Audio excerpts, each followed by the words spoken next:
અને મારા 70 વર્ષની ઉંમરે જો એમ વિજ્ઞાન સંશોધિત કરી નાખે કે ભગવાન છે તો મારા 70 વર્ષ તો પાણીમાં ગયા ને ભાઈ. એના કરતા મને મારા નિત્ય નિયમ કરવા દે. છે કે નથી એ પછીનો વિષય છે, પણ મને આ કરીને શાંત. વિજ્ઞાનનું કામ કેવું છે, એકવાર એ જોઈ લે ને પછી માને. આપણા ત્યાં પહેલાથી કહેવાયેલી. અને એટલે ગ્રંથ પ્રમાણ જે દેખાયું, જે સંભળાયું એ યાદ રખાયું, એ લખાયું, જે લખાયું એ અનુભવાયું, જે અનુભવાયું એ દેખાયું, જે દેખાયું એ પાછું સંભળાયું, જે સંભળાયું એ લખાયું એ પાછું ભવાયું. આ ગ્રંથ. અને આ બધા ગ્રંથો કોઈ વ્યક્તિએ પોતાના ગજવામાંથી કાઢેલા ગ્રંથ નથી. આ ભગવાન સાક્ષાત અને ભગવાન દ્વારા પ્રગટ કરેલા ગ્રંથો દ્વારા. કોઈ હજી મનુષ્ય દ્વારા પ્રગટ કરેલું હોય તો જુદી વાત છે. આ ઈશ્વરની. અને એટલે અકબરને થયું ને કે બિરબલ હિન્દુ ધર્મના અંદર આ બધા હિન્દુ ધર્મના ગ્રંથોનું આટલું મહત્વ કેમ છે. બિરબલે બીજા દાડે એક વ્યક્તિને બોલાવ્યો અને વ્યક્તિને કીધું, જાઓ જાપના કો જાકર 3 તમાચે મારો. વ્યક્તિના નીચે ધરતી હલે. જાપના કો 3 તમાચે કેસે? અકબર એકદમ ક્રોધાયમાન થઈ ગયો. બિરબલ તો આવી મારી ગુસ્તાખી કરે છે. ભર સભાના અંદર કોઈ વ્યક્તિને મને તમાચા મારવાનું કે છે. હાવ યુ ડેર? અકબરે પેલાને ઓર્ડર કર્યો, જા બિરબલ કો 5 તમાચે માર. હજી તો અકબરના શબ્દો પૂરા થયા અને પેલો મારવા દોડ્યો. बीरबल एनो हाथ रोक्यो। अरे जापना, मैं तो आपके प्रश्न का उत्तर दे रहा था, आप बोल रहे थे ना हिंदू धर्म के अंदर ये सब ग्रंथों का इतना महत्व क्यों है, कितनी कथा रोज सुनते ही रहते, थकते ही नहीं है, ये कथाओं में ऐसा क्या है? त्यारे बीरबले कीधु, मैं 3 વાર કીધું, આ મારી એક ન સાંભળી અને તમે એક વાર બોલ્યા અને શબ્દ પૂરો ન થયો અને પેલો મારવા દોડ્યા. જેમ તમારા વચનોનું એક મહત્વ છે, કારણ કે તમે રાજા છો, એમ હિન્દુ ધર્મના જેટલા પણ ધર્મ ગ્રંથો છે એ ભગવાન દ્વારા ઉક્ત છે, એટલે એનું મહત્વ. ગ્રંથ પ્રમાણ और જે આપણે સાંભળશું એનું ચિંતન. એટલે યાદ રાખજો, તમે એવું સાંભળજો જે સારું, તમે એવું જોજો જે સારું. ઘણા લોકો મોબાઈલમાં પોતાનો ફોટો રાખે. શું કામ? બહુ જોયા તમારા જાતને હવારે કાચ મોબાઈલમાં તમારો ફોટો. મોબાઈલમાં તમે એવા કોઈનો ફોટો રાખો જેનાથી તમને પ્રેરણા મળે, કોઈક સારી વસ્તુ યાદ આવે, કોઈક સારો સિદ્ધાંત યાદ આવે, જેનાથી આપણને ઈશ્વરની યાદ આવે, જેનાથી આપણને ઈશ્વરના પથ પર ચાલવા માટેની પ્રેરણા મળે, એવા ફોટા મૂકો. તમારા ઘરમાં પણ એ રીતે મૂકો પોતાના મોબાઈલ. તમે જે જોશો એવું સ્મરણ. અને એટલે પિક્ચરના ગીત સાંભળવા એનું કારણ છે કે તમે પિક્ચરનું ગીત સાંભળ્યું એટલે તમને પેલો ગાયક એક તો યાદ આવે, એનો ચહેરો મગજમાં આવ્યો, ગાયક કોણ છે આનો, આ ગાયક કેવી રીતે ગાતો હશે, એટલે એનું તમને હાવભાવ મગજમાં આવે, આ સાયકોલોજી. પછી જેના પર એક ગીત પિક્ચરાઇઝ થયું હશે આખો સીન તમને યાદ આવશે, કેમ કે તમે પિક્ચર જોઈ હશે. એટલે તમારો એક ગીત થી આખી પેલી ફાઇલ, પેલી સીન ખુલી જાય તમારા મગજમાં, તમારું મગજ એમાં ને એમાં પછી રચ્યું રહે. એટલે સ્મરણ તમને કોનું થયું? પિક્ચરનું. ગાડીમાં ભજનો સાંભળજો, ગાડીમાં ઘરમાં ભજનો સાંભળજો અને યાદ રાખજો હેલો ટ્યુનમાં પણ ભજન જો એમાં કીધું નાખી. આજે બહુ સુંદર ભજનોની પેન ડ્રાઈવ, એનું આપણે વિમોચન કરવા છે અને એનું નામ છે શ્રાવણી ધારા. શ્રાવણી ધારા એ પેન ડ્રાઈવ નું આપણે વિમોચન કરવા જઈ રહ્યા છે અને બહુ સુંદર ભજનોની પેન ડ્રાઈવ છે. અદ્ભુત ભજનો કમ્પોઝ સુંદર રીતે કરેલા છે. એ આપને આજે સર્વને ઓછો સ્ટોક લાવ્યા છે પણ આપને પ્રાપ્ત થશે. તો આપણે શું સાંભળીએ છીએ એ બહુ અગત્યનું. અને એટલે જ રાજા પરીક્ષિત આ 7 દિવસ તને જે આ કથાનું રસપાન કરાવવામાં આવશે એમાં તારા વિરાજમાન સતત પ્રભુનું તને સ્મરણ થશે. દ્વિતીય સ્કંદના અંદર સુખદેવજી મહારાજે પરીક્ષિત રાજાને બહુ સુંદર ધ્યાન વિધિ બતાડી અને વિરાટ સ્વરૂપનું દર્શન કરાવડાવ્યું. આ ભગવાનનું વિરાટ સ્વરૂપ કેવું છે? આખા જગતને ભગવદ રૂપ જોવા માટેની જે દૃષ્ટિ, એ બહુ સુંદર દૃષ્ટિ આપણને મહારાજે. આ વિશ્વ પરમાત્માનું સ્વરૂપ છે. ભૂલોક ઉપર આ 7 માળ છે, 7 માળા 14 માળ. ઓમ ભૂ ઓમ ભુવઃ ઓમ સુવઃ ઓમ મહ ઓમ જન ઓમ તપ ઓમ સત્યમ ઓમ તત્સવિતુર્વરેણ્યમ ભર્ગો દેવસ્ય ધિયો યો ન પ્રચોદયાત. 7 માળું. 7 માળની રસાતલ, તલાતલ, મહાતલ, અતલ, વિતલ, સુતલ, રસાતલ, તલાતલ, મહાતલ, પાતાળ.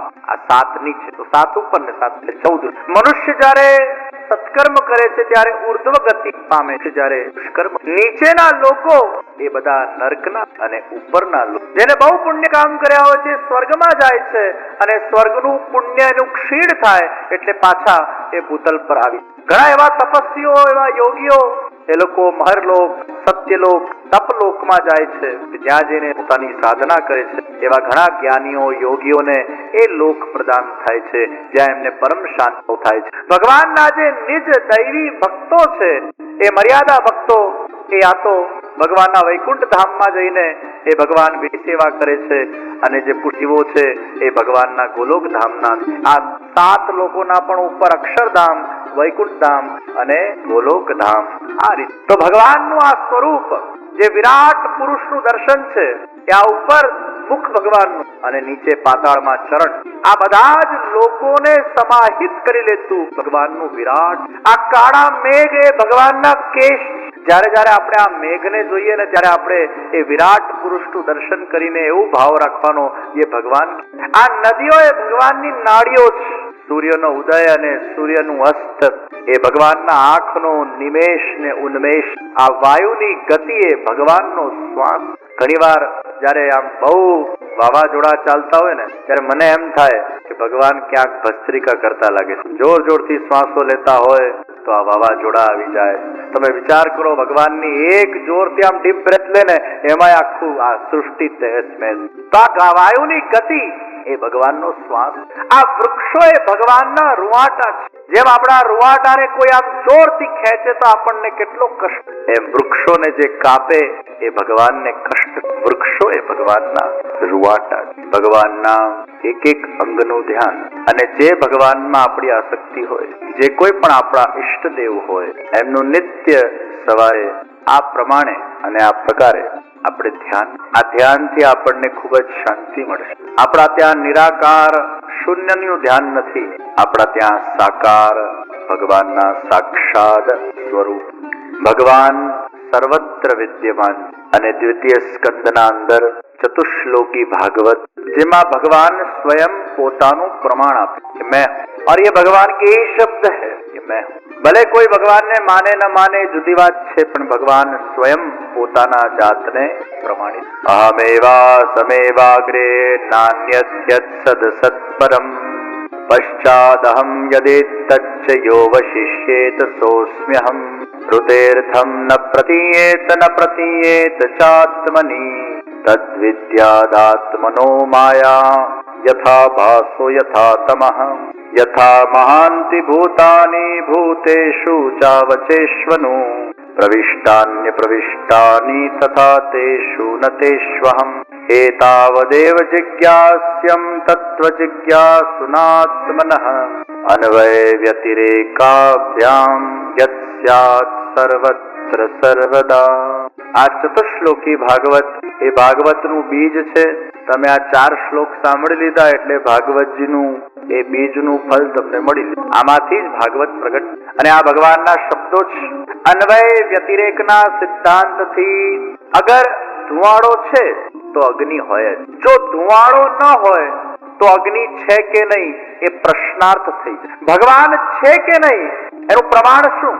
અગર આ સૃષ્ટિ છે એ જ એનું પ્રમાણ છે કે આ સૃષ્ટિને બનાવનાર ઈશ્વર પણ છે. ભગવાન કે છે આ સૃષ્ટિ મેં બનાવી અને હું બધે જ વસ્તુ સર્વત્ર મારી પ્રતીતિ થાય છે, કણકણમાં મારો વાસ. અને એટલે સૃષ્ટિ એ ભગવાન. સૌ ઘણા લોકો બહુ આર્ગ્યુમેન્ટ કરે કે ભગવાન નથી, ભગવાન નથી, અને એ લોકોનું જન્મ ભગવાનની ભક્તિ માટે થયું પણ નથી. ભગવાન વિચાર કરે ડોલરભાઈ કે આ બધાને ક્યાં ગોલોકધામમાં ગરદી, આટલા બધાને ગોલોકધામ આપી દઉં કેમ કરતે છે, બધાને અપાય. અને એટલે જ ભગવાને ગીતામાં બહુ સરસ વાત, આસુરીમ યોનિમાપન્ન મૂઢાહ જન્મની જન્મની મામ અપ્રાપ્યેવ કોન્તે આસુરીમ યોનિમાપન્ન. આ જેટલા નાસ્તિકો જે ભગવાનને નથી માનતા ને એ બધા આસુરી યોની વાળા છે, મૂઢ, અજ્ઞાની. ઈશ્વર કે છે કે હું જ નથી ઈચ્છતો કે આ મને માને. એ મને માને કે ન માને એ તો જુદી વાત છે, પણ હું જ નથી ઈચ્છતો કે આ મને, કારણ કે આને મારે મોક્ષ આપવો જ નથી, આને મારે મારું ધામ આપવું જ નથી, તો આને મારે ભક્તિ આપવાની જરૂર શું છે? અને બધા ભક્તિ કરતા થઈ જશો તો મારે ગોલોકધામમાં સાચવવા ક્યાં? આ રોટેશન તો ચાલવું જોઈએ. આ દુનિયા ચાલશે ક્યાંથી? બધાને મોક્ષ મળી જશે. તો અમુક લોકો એવાય જોઈએ જે આ બધા ઇન્વેન્શનો કરે, રોકેટ બનાવે, પ્લેન બનાવે, ફોન બનાવે, ગાડી બનાવે. અને એવા સાયન્ટિસ્ટો પણ જોઈએ કે જેનું મગજ આ બધામાં જ ચાલતું હોય, મારામાં ન લાગતું હોય, મારામાં નહીં લાગે તો આમાં લાગશે.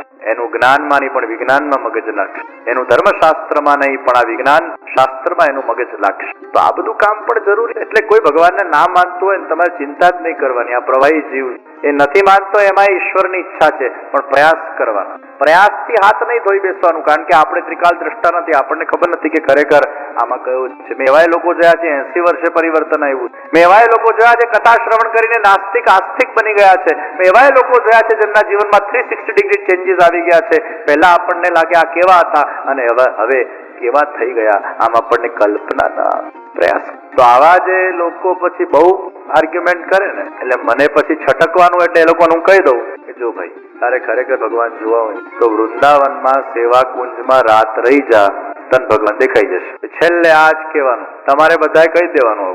આવું બહુ જ કોઈ ભગવાન માટે થઈને આર્ગ્યુમેન્ટ કરે ને, એટલે તમારે પછી કહી દેવાનું વૃંદાવનના સેવા કુંજમાં રાત રોકાઈ જા, તને ભગવાન દેખાઈ જાય. તો એક વ્યક્તિ તૈયાર થઈ ગયો. એટલે મેં કીધું સાઈડ ઇફેક્ટ પણ જાણી લેવી, કોઈ ગોળી ખાતા હોઈએ તો.